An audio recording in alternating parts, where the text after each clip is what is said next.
I think I was 18, matric year, or 17, somewhere there. I don't really remember properly. I found a business, a guy that was into brick manufacturing, but it was not working out for him. So I was like, look, can I work for you for 3 months? You don't have to pay me. I'll work for free. I'll bring you clients. If I can prove to myself to you, I want to share in the business. I literally made him a lot of money to the point where he was like, look, I'm done with South Africa. I want to leave. You understand? I'm selling the brickyard for so much. If you can raise so much money by selling, you understand? It's fine. I'll hand over the brickyard to you with everything. I think it took us 6 months to get to the amount that he wanted. You lie. That's how I ended up acquiring the brickyard from nothing. At age 18? At age 18. A proper established brickyard, if you're running your things properly, total income, you should be making about 500k a month. Good morning, afternoon, or evening. Welcome to a very special episode of The Platform.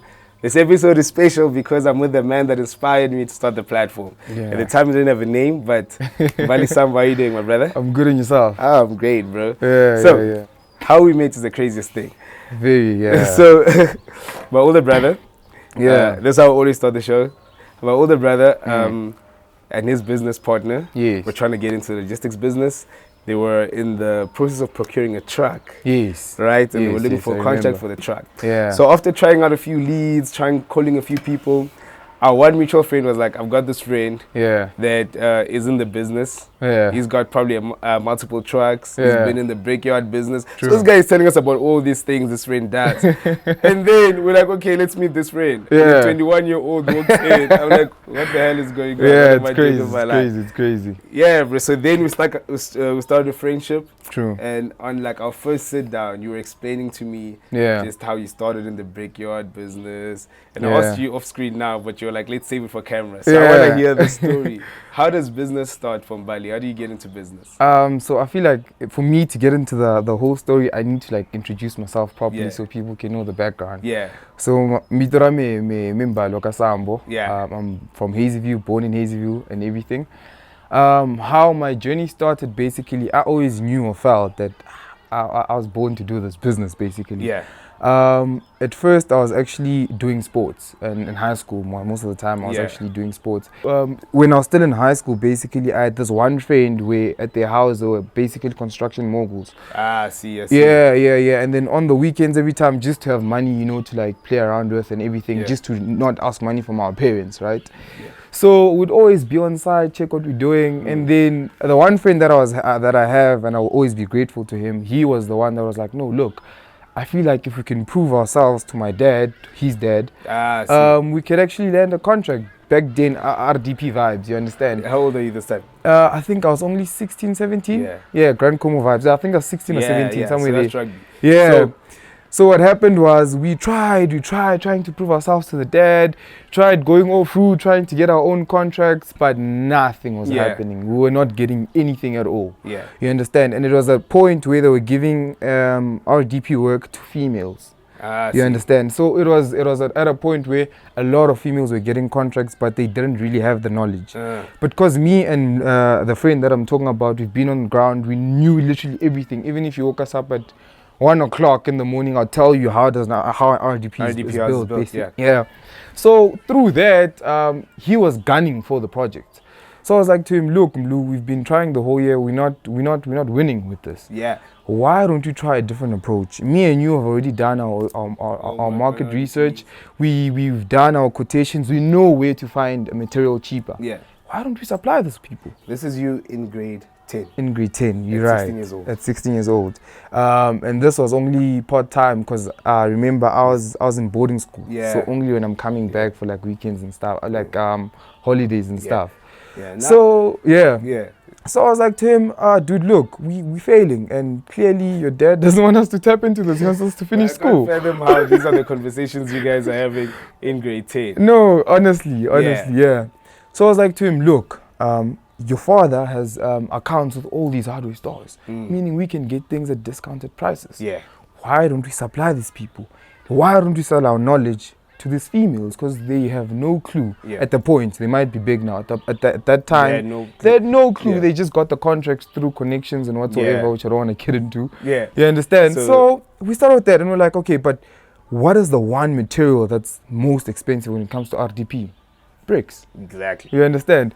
And we had, I mean, all the brickyards in the Lowvelder, they knew us by name. And because their family or construction moguls, they had accounts with all these brickyards. You understand? So you identified that gap. Yeah, that's how we identified the gap. So we tried with, obviously, also now using his surname. Yeah, exactly. You understand?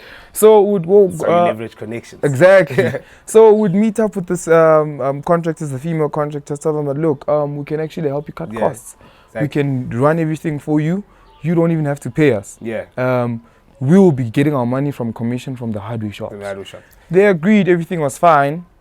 At that time, this is how actually I built capital to everything that I'm running at the moment. Your first gig, basically.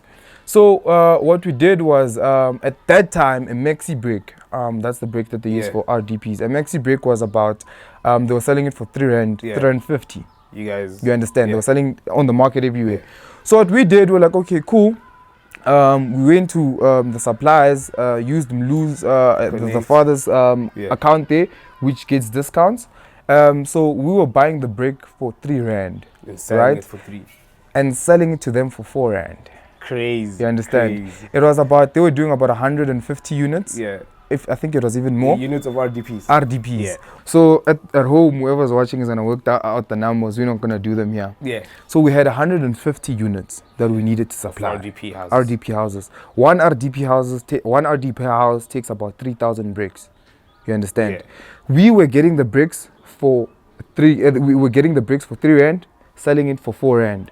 Yeah. 1 rand is a lot of money. Exactly. Trust me, you understand? Because that's 3,000 rand. That's why I'm saying we're going to do the calculations. We're not going to get into numbers, you understand?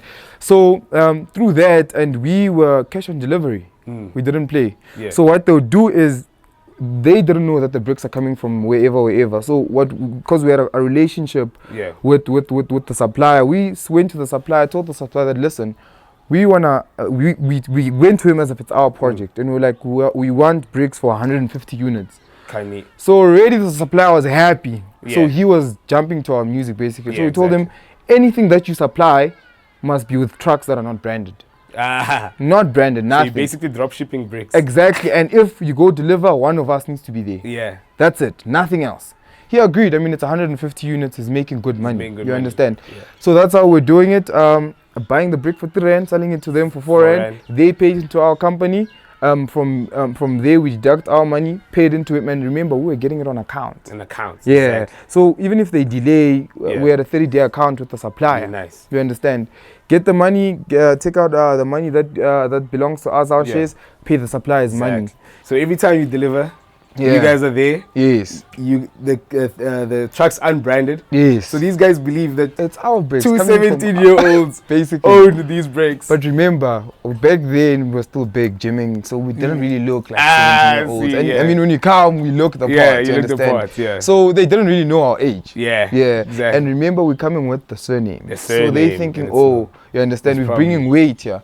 Whilst they don't know that the father doesn't even know a cooking clue. By the time he found out, we were doing big things. You understand?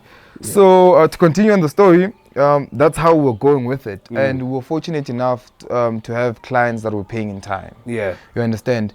So that's how we generated capital for whatever that we're doing at the moment. I see. So, but the twist was the supplier actually found out that we're actually knocking him a lot of money. Well, it's not knocking, but we're making more money. You realize how much you actually... And that's what people always do. They wouldn't sell for that price. But when they see how much somebody's making, they want to go in there. Not knowing do it themselves. All the things that you bring, the surname, the connect, that's what makes you price what you are pricing at. So what happened was the supplier now identified the clients, and now they jumped us. You understand? But by the time they jumped us, we were already done with 150 units. So we already bagged our money. You understand? And then from that point, my partner, he was really passionate. He's passionate about building. He was passionate in getting contracts, and I thought, this strategy works. I'm gonna stick to supplying. So that's when we went our separate ways. You understand? So from there, my plan was, let me find any existing small brickyard, whatever it is, even if it's just the land, that's whatever that's going on. I found a business, a guy that was into brick manufacturing, but it was not working out for him. So I was like, look, can I work for you for 3 months? You don't have to pay me. I'll work for free. I'll bring you clients. If I can prove to myself to you, I want to share in the business. You understand? Due to the point of where he was, he agreed to everything. He literally let me run everything. So you from sales, operations, everything. That was me. You are identifying gaps. Everything was me. Negotiating. Yes. You are bringing value. So that's basically a value proposition that you're offering this guy. I think I was 18, matric year, or 17, somewhere there. I don't really remember properly. Yeah. And then from there, this guy was from China, by the way. He's a Chinese guy that just came to South Africa, opened shop and everything. Had a small machine, one small 4-ton truck. But because I already knew the connects, you understand, I literally made him a lot of money to the point where he was like, look, I'm done with South Africa. I want to leave. You understand? I'm selling the brickyard for so much. If you can raise so much money by selling, you understand? It's fine. I'll hand over the brickyard to you with everything. The hell? You understand? It was a game that I was familiar with. You made this guy so much money. Yeah, to the point like, where he was like, I'm done. Clean. I don't even. Yeah, I'm going back home. But if you can, this is how much I want. You don't have to pay to me now. And then I came up with, I was like, no, look, if I can sell you so much and have that money, is that fine? He was like, fine. So we sold, I think it took us 6 months to get to the amount that he wanted. You lie. I promise you, 6 months down the line. You bought a business from pure sales. From pure sales. No external capital. No external capitals, nothing whatsoever. Damn. Pure sales. And that was me sacrificing my time, sacrificing school and everything. You know, I would be at home without my parents not even knowing that I'm at home. 18 years old this time. 18 years old, matric. Insane, guys. Matric. But because of we've been like I told you, we had done so much research that we knew everything.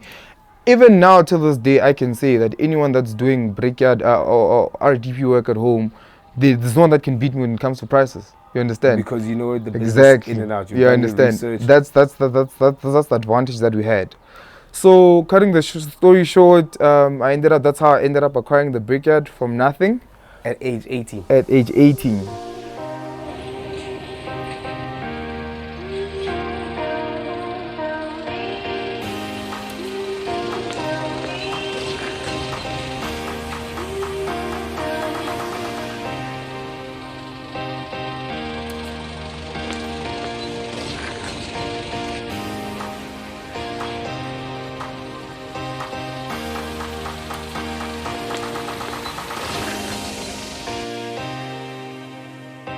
Let's say at 21, when I was introduced to you, you were already owning the brickyard? I was already owning my own brickyard, already establishing other businesses. You were in logistics? Yes. You owned a truck? Yeah. You had other trucks under you? Yes. You were with the brickyard, you'd already going into construction. You were subbing and guys subbing. We were running a whole show. But it all started with that you and Blue. Actually, when this comes out, most of the people that I'm working with, if they were to find out the age, it's gonna be crazy. They don't know. And you are 22. I'm 22 this year. Yes. Fucking crazy, bro. It is. It's all just God's blessings and just ridiculous. Okay, so I wanna double it back. Yeah. So, grade 10. Grade 10. Yeah. So, do you ever think about going to school, or you like, okay, Shap, I'm into business. Yeah. I've now already made money. I've connected people. What do your parents say? Do they want you to go to school, or have you proven yourself? Well, to be honest with you, I've been the black sheep at my family, by the way. At that point, I thought I was going to be a Springbok player. Serious. At the school I was there on actually scholarship. I was in Middleburg War School, MHS. It's a rugby school, basically. I was against us, Ben Foster. Yeah, big derbies. Me, I thought I'm going to be a young rugby player. I'm going to be a young Spoon Kosi. You know? So at that moment, everything that I was doing was basically something to keep myself busy during the holidays and make money for myself, you know. My parents, like I said, they were academics, humble people, so they didn't believe in getting brands and, you know, but I wanted that for myself. So the money that we were getting, doing all these small things, I could buy myself nice shoes, do all those things, go to places, attend events. That was the one thing, actually. We would do these things. So at the end of the year, Nsako knew this, at the end of the year, would, you know, want to go to fill up or anything, whatever, just for those events, just to have money. I come from an academic family. So with them, it was either you go to school or go find your own place. Exactly. So they're not convinced by this money that you've made. Do they know that you're making so much money? They know, but with them is that money finishes every day. You can have $1 million now. What are you gonna do? At least have a backup. You understand? So I was like, let me listen to my parents. I went to varsity. I was studying BCom law. To be honest with you, I only actually studied the first 3 months. The whole time they thought I was in Joburg and they trusted me so much. So rent money, everything was coming straight to me. I was taking straight back to the business. Including tuition fees, everything. And the one thing, because they really trusted me, so everything was communicated to me. School, everything was communicated to me. So they thought I'm at school, I'm at home at the whole time. You understand? Damn, bro. I'm crazy. Serious. Alright, so tell me here, what are the numbers in a brickyard? So like, when does it turn to be like, shit, this is actually a very profitable business? Like, how much do you turn over to be like, yo, actually, all my attention, screw school. School's not gonna make me more money than this. All my attention needs to be here. So I'm not really. I hate disclosing numbers, by the way. Number one. Number two, I do not do business in looking at the numbers mostly. The reason why I actually tapped into bricks is because number one, it depends on your capacity. If I have the capacity to produce 10,000 bricks that are worth $1 million, just for example, right? I know that even if I don't sell them in a day, but they'll sell eventually. Shtina ashibeki, shtina shboli, and shtina shashafam. Exactly. You understand? People are building every day. Every day. You understand? So with me, it was a matter of I'm not waiting for the customer to come. I'm waiting to make as much bricks as I can. So if I say I want to sell $1 million this month, I make bricks worth $1 million. One way or another, they're gonna sell. So who handles the looking for clients part? As crazy as it might sound, I'm a one-man show. I'm doing everything myself. I'm lucky enough to have trained or gotten the right stuff to manage everything on the ground. Back then I was hands-on on the ground, but now I've got staff that can handle things on the ground. So when they're on the ground, I'm running around the same way me and you made. Exactly. I'm running around, meeting up with contractors, meeting up with inspectors, meeting up with builders, having conferences with. That's the one thing actually. I have this thing once a month where I call builders, sit at the brickyard, have a young braai, you know. And then what they do is when they start a project, they say that we will start it only if you buy bricks from so or so. Exactly. That's my only strategy. Yeah, bro, insane. We are gonna go touch into numbers because you know, that's what people people can hear, dude. Like people can hear the inspiring story you just gave me. For me, when I first heard that, I was like, fuck, I need to share this with the world. True. But some people, they only resonate with kuna malmun, which of course is not what runs a successful business. In this. So from your side, when does it start looking lucrative, and what decisions do you make? Because I've already mentioned that you are in multiple businesses, and you told me that any money I make, I throw back into the business. Literally, that's the one thing I do. So to answer you on that, a proper established brickyard, if you're running your things properly, total income, you should be making about 500k a month. It's crazy. You should be making 500k a month. If you're not making that number, then you still, you haven't reached your full potential. Exactly. Yeah. And for you, bro, because I know you, I know how much, how much work you put in. Like literally, I'm like, yo, bro, sit down, relax, bro. Why are you so up and down? What do you think sets you apart, bro, from other guys that are like trying to compete with you? To be honest with me, so are you asking in terms of how do I deal with competition? Yeah, basically, like there are a lot of people that are like, trying to sell to the same guys. How do you get ahead of that? How do you stay afloat? Because obviously with challenges like COVID, people shut down. People are like, now we're not getting clients. True. The construction market is not going the way we wanted. True. Maybe the sales business to personal sales. So I'll give you an example. Sorry for cutting you, by the way. You remember how you said you even told me to quit and I must sit down a bit. I'm always driving, I'm always on the road. It's building relationships. Building relationships. You must first sit down, find the right people, know who are the main contractors, know the big guys. Exactly. It starts off with just sitting down with them, telling him, look, I'm a guy, this is what I'm doing, anything. whoever is giving you whatever, I'll beat their price for a certain period of time. If you're happy with me, then we'll start working. So that's all I'm doing. I'm sorry if there's no vulgar allowed, but all I do literally is lick ass. Yeah. No homo intended, but that's all I do. Literally, I'm chasing around. I'm chasing after guys. I'm begging them. I drive with bricks. If you go to my car and I've got bricks. Shit. If I meet you somewhere, I'll take your number. We'll sit down. I'll convince you to a point where you're like, you know what? Bring me one pallet. Let's see. Yeah, let's. And then one thing also that I'm big on is delivery. I take brick manufacturing and supplying as the same way as you buy bread. If you go now to a shop and buy bread, you don't want to wait 2 days to get that bread. You're hungry now, you want to eat now. If you buy bricks from me, I deliver those bricks same day. Damn. That's one of my Amazon the bricks. That's it. You understand? The turnaround time. That's my secret ingredient. And I'm not afraid to share it because I know no one's going to be able to do it the way I do it. Because you committed, you learned. You understand? Fuck, you've been doing this since you were exactly. So that's how I beat everyone. If I come and tell you that, listen, on this day I'm going to deliver so much, I make sure if I can have it, then I have to source it out. But I make sure that you are happy on your side. You understand?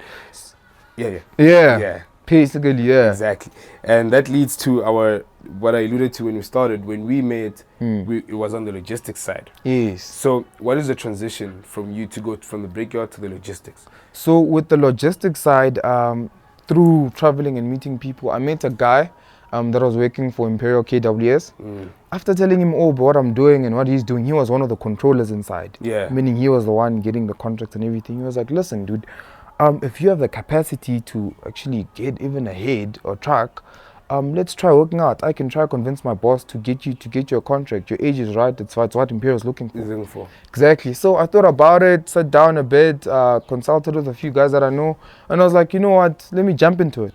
So they gave me a contract from KWS. We went and we got a second-hand truck. Yeah. Rebuilt it ourselves, made it sure that it's working 100%, hired a trailer. And that's how we literally started. Started working for KWS, ran their routes. It was not too good. It was fine, not bad. But then from there, what we realized was the controller himself, the guy that's working inside, had a lot of people that were trying to get into KWS but couldn't because they couldn't meet the minimum requirements. I see. You understand? So it goes back to the brickyard thing. I was able to build a good relation. You understand? And I always say to people, the reason I ask you that obviously because I know the background story, I always say to people, start with what you're passionate at, it will open routes. That's true. And your story is testimony to that because, like we said, when you were in the logistics side, you grew that until we'll talk about why you decided to disinvest. But it seems like everything you're involved in now, logistics or property, it came to you. You didn't go out saying, I'm tired of the brickyard, I want to concentrate. And those things will come to you. And when people see your work ethic, they want to work with you. That's true. So what happened with there is that, like I was saying, other people wanted to get into it, but it's not easy because they do not have the right financials, they don't have the right capacity and all that. So all the controller was doing was he was saying, you guys can sub under who his connect, which was me in Mbali. That's how I was ended up running 10 trucks and I only owned one. Damn, you understand? So, and we were literally running the whole show there. From those 10 trucks of other people that were under me, we managed to buy 2 more heads, 2 more trailers. Damn. You understand? Insane. So all those other ones were paying for our expenses. The 2 trucks were giving us straight profit. Straight profit, get the money, put it back into the brickyard. Hence why now I'm owning one of the biggest brickyards in my area. In your area. If the plant that I have there, if I were to disclose the amount, it's crazy. But that's how we're actually circulating everything. You understand? So that's how when you're trying to deliver quicker, do everything faster. Exactly. So that's how I tapped into the logistics side. Damn, bro. So like, when you say how you were handling the logistics part, it's similar to what you told me off camera about how now when you looked at the property market, you're like, it works the same way. Like you were running 10 trucks, only owning 2. And then with property, how do you make that work with the same sort of mindset? I feel like the mindset you use is the same everywhere. I mustn't use my money to make this money. So with the property side, it got to a point where my mother was like, nah, dude, you need to buy a house. I was fortunate enough to have a good banker that could give me good deals. So I was like, you know, why not? let me be real independent now, get my own house. So I got my own house through a 20-year bond, the traditional way. Yeah. And then through that's when, through also a mentor that I have, I was like, no man, there is a market here. You know? So what I did was I thought at home, I was living comfortably, I can stay there, I can do everything there. I moved back to my house. So the house that I was that I had bought off bond, I was paying about 7 point something for my bond. Yeah. I thought, why not make money out of it? Yeah. We tapped into Airbnb. So basically what we did, redesigned the house, made it look nice, and then all we're doing is we get clients coming in, deduct the bond amount, and the rest of the money is money that we're getting in. And from the money that we're getting in, we're not touching it. Because remember, my how I structure everything, I'm going to come back to it. I structure everything as I have a job and I have passive income. My job is the brickyard. All the other things are passive income, meaning it's money that needs to make more money. Yeah. You understand? So the Airbnb is not my money. It's making money. It's not my money. So that money, we use it, and we didn't buy the second apartment. We just hired it out. That's all we did. Sublet. We hired it out, sat down to the landlord tells us, I want so much per month, fine. We don't even tell the landlord nothing. Yeah. We get into the apartment, we make sure we pay the landlord the money that he needs. We're making more money from that. If the landlord comes, the place is well looked after, everything is fine. And that's what he cares about. And that's how we're going about it. He doesn't even have to worry about maintaining it. No, because you'll never let anything not work because your clients are coming in. So that's how we going with those things. It's just renting multiple properties, rent them out as Airbnb. You'd actually be surprised how much numbers you can make there. Bro, and it's something, you know how people always say, I need money to do this. This is literally something you don't need money for. If you can get a proper house to rent out, get proper cheap decor, like proper furniture, make it look nice, urbanize it, you're off to go. Ridiculous, bro. You're off to go. For people that are watching are probably thinking, nah, this guy is ridiculous. Started business at 16. At 22, he's got like multiple businesses that are making him money. True. So to not sell them this dream that business is perfect, Yeah. what are some of the challenges that like you have faced where you're like, damn, this almost made me quit, this almost made me rethink? Yes. What are the basic challenges of being in business holistically? So I would say for number one, don't get into business to make money. It should be a goal, but don't get into it to make money so you can live off nice. Get into business with a passion. Yeah. You understand? There's a lot of problems that I can tell you, things that even took me to a dark place. For example, how you mentioned the logistics side. We ended up having to close the logistics side late last year. Okay. Things were going good, everything was going good, but it got to a point where the numbers were not working out anymore. We were actually now taking money from all the other things that we're doing, trying to pump it up, and we were actually at a point where we're actually now killing the whole thing. Now the brickyard is suffering, now everything that we're doing is suffering, trying to revive that one thing that looks good on paper, but realistically it's not making money, you understand? So there's a lot of challenges, especially as a young person. Older people always want to take advantage of you. People don't take you serious. Banks laugh at you, literally. I remember when I entered the brick, because where my brickyard is actually situated, it's in a developing area. So I got there, brought modernization, brickyard grew, everything was big, so the competitors is now starting to like fight with me. I'd get to the brickyard, trucks being stolen, people trying to bring you down. So if you don't have the passion, I could have easily said that, nah, this is now getting a bit dangerous. My life is at risk. Let me just leave everything, go back to school, go to do the traditional way. You understand? So you need to have a heart for it. I mean, I remember we had bought 2 new 8 tons. After a month, both were stolen. You understand? We only got them, I think, 5 months after. If I was someone else, I would have thought, let me pack up, sell everything, get my money back, let me go into something else. We enjoyed, man. We worked, we hired other trucks, we worked, and eventually, through the grace of God, we got the trucks back. So there's a lot of challenges. If someone is telling you that they're doing business and they're flowing, nah, they're lying. It's impossible. It's impossible. It's impossible. It's impossible. So there is, especially if you're young, there is a lot of what's this, challenges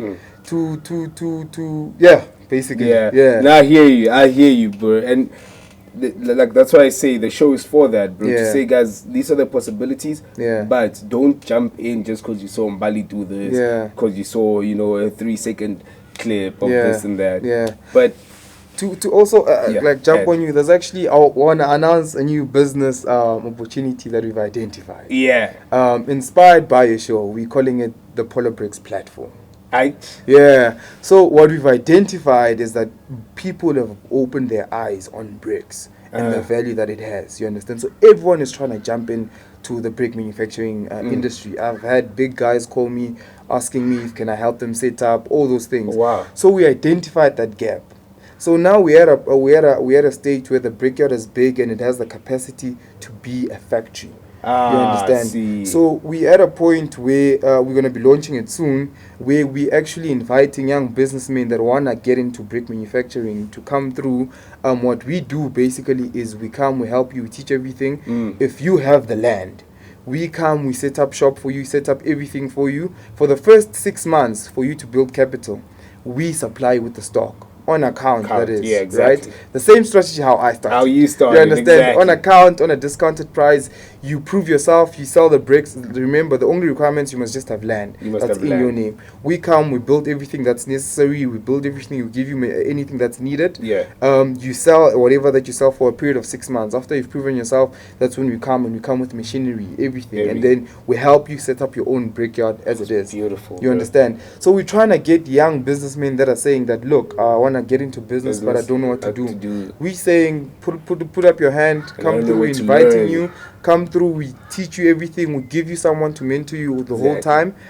We set up shop for you, we supply you with the bricks and everything. We give you full support. All you have to do is sell the bricks. You understand? So once you have the land, you're ready to go. You're ready to go. This can be land that your family owns, this can be land that somebody helps but that's still your land. That's still your land. You literally even if you have a lease agreement on it, it's fine. It's on your own. So the only requirement that we want is you need to have land. A business registered, and you need to be business minded, and you need to be passionate about it. Because remember, it's a brand that we're trying to build. Exactly. You understand? So we trying to open outlets, especially for the guys back at home, Mpumalanga, the Lowfield area, basically. We've already started. We've opened 2 outlets. We've got one in Hazyview, one in Sabi, of which they already started and they're doing good. Damn, that's beautiful. We basically, what we're trying to do is we're now trying to see how, for example, I don't know if you can name brands. How a PPC is going. PPC doesn't sell cement to people anymore. Yeah, exactly. They have outlets and people that sell it for them. We're trying to tap into that, and through doing that, we're creating even more job opportunities. Instead of PHOLA Bricks supplying the whole of the Lowfelder, we can have so many outlets with more workers, more everything, more business opportunities, more job creation that's being done, and still supplying the whole of Lowfelder. Everyone is happy in the supply chain. How many families are you empowering there? How many young business people are you empowering? Because not everybody will have the guts to start at 16 years old. Exactly. But now, if you work, you want to go into business, if you've gotten some money on the side, if you want to learn, with that's this, beautiful. Basically, even if you don't even have to have any capital. The same way I do business, we're giving it to you. What we're saying is, if you own land, pull through, we'll set up shop for you, we'll provide you with stock on account, that is. We'll give you a manager to give you full support on everything that you're doing. We're giving you 6 months to perform on it, and from there we let you go and you run your own thing. Yeah, that's it. Bro. You understand? How do people contact you with this opportunity? They can contact me under PHOLA Bricks. It's under PHOLA Bricks. They can contact me on 072-2954-074. That's the PHOLA Bricks number. And then on Gmail, it's pholabricks@gmail.com. And we also have a website which is still working on it. It has a few glitches, but it's pholabricks.co.za. So and I'll have all of those in the description of the video, so people can still access it. But we're gonna be calling the subdivision PHOLA Bricks platform, because what we're trying to do is provide a platform for young people to actually go into business. Insane, bro. See, the way you inspired me to start the platform, the platform has inspired PHOLA Bricks to start a platform. And in that way, bro, we keep growing. We spread the knowledge. You're spreading an opportunity, and that's beautiful, dog. But before we close, dog, what's the long-term plan, bro? Is there a long-term plan, or are you taking it day by day? Because like I said, you're only 22, bro. So there is a long-term plan, but I am taking it day by day. The long-term plan is we want to get to the same places as where these other big companies are. I want to be able to say that now I'm supplying the whole of South Africa. When it comes to bricks, you understand? I want to have outlets in each province, basically. So what we're looking into is to be able to supply each and single government project. That's the long-term goal. Yeah. That is the long-term goal. So that means you will be even making money without doing business with the government directly. Yes. You won't even need to do exactly. That. We're looking into, this is actually small steps starting, we're looking into franchising. Yeah. We want to build a brand that, you know, even if you start up shop in Balito or whatever in Cape Town, but because of that brand, people will be able to buy. People know what you bring. Thank you. So that's beautiful, bro. Yeah. And from what you've even said on the show and from what I know about you, yes. So there's one thing you do, you deliver. Thank you. You will make false promises. Thank you. It's just a pity that we have a limited amount of time, but I really enjoyed being. This is episode 1, guys. So yeah, I want you guys to tell me what you guys think of the chats we have. I know people have gang questions. Yes. I would like us to pick up on those questions at another episode. Obviously, yes. We'll also see how PHOLA BRICKS, the PHOLA BRICKS platform is going. Yes. Because, you know, you don't want to like announce stuff like this and people don't hear. Yes. Wait, and, you know, hopefully we can get even other guys coming with you to get their testimonies. Yes. And that would be beautiful. But when I'm on you and I cancer, bro. Cancer, like I said, bro, just speaking to you, I hope people will like hear what I heard when you spoke to me, and want people to know there are so many ways to get into business, so many opportunities out there, and the problem is that we're not told about them, we don't know how to get into them, and to have like a practical conversation like this, where it's like, this is what I did step by step, this is how you can get into it. It's even been made easier by guys like us getting in. I think, you know, that's a service that you're doing, bro, for young people. And I can't thank you enough, bro. Nah, thanks. And big ups to the show. This is something that's really helping a lot of people. You basically getting knowledge out there in a more fun way. Exactly, bro. It's Themba Kevin. Why not? Why not, bro? Why not? So yeah. No, thank you so much for having me. Appreciate it, my God. No problem. That's how we're gonna close it. Don't forget to engage with the channel, like, subscribe, comment, share the video, send your questions. The contacts are in the description below. Contact Mbali, contact us, contact PHOLA BRICKS. Until next time, the next platform, guys. Cheers. Thank you.